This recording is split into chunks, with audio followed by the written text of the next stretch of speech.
HotWheelsCollectors.com has been around about 10 years now. I think it started in 2001. I'm a first day member.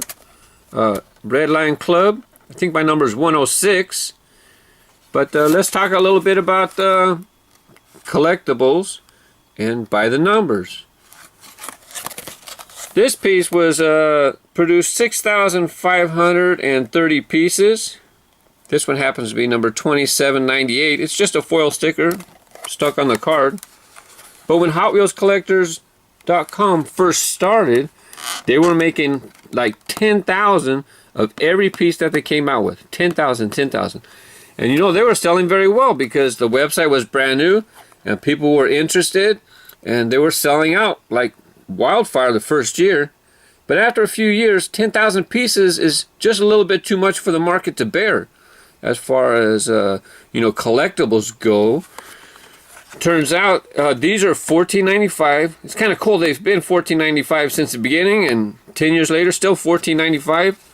As a matter of fact, I got two of these. Look, so with two, $36.93 for two, so $18.50 each. Anyways, 10,000 pieces, it's just too much. For collectibles, it's about supply and demand.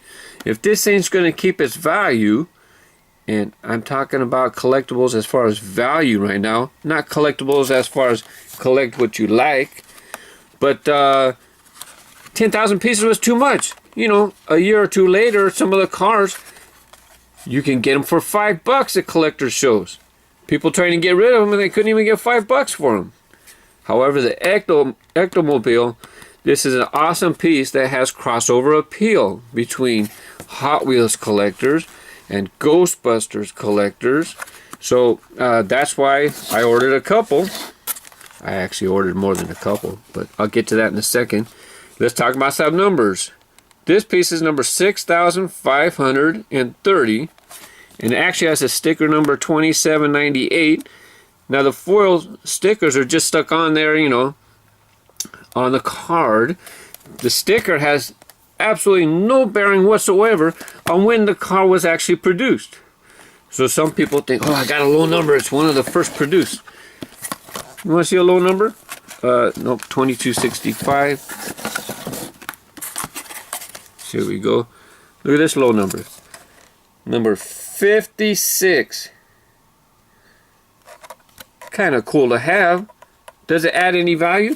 Only if someone's going to pay to have a lower number. It has nothing to do with when it was produced. They make all these cars on a production line, right? And then they go into trays to be dried off for the paint to dry, hopefully.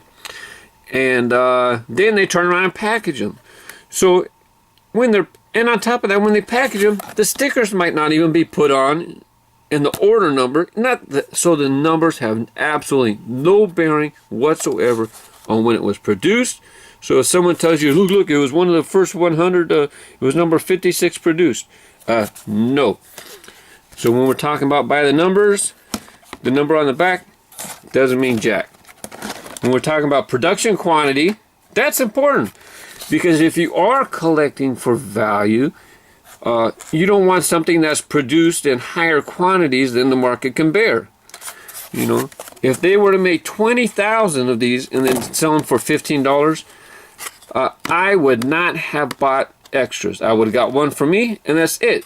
Because 20,000 pieces, just way too high. It'll never appreciate in value.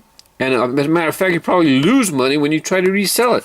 I think that 6,530 pieces is probably enough to at least keep it worth the original $20 or $18 that I paid.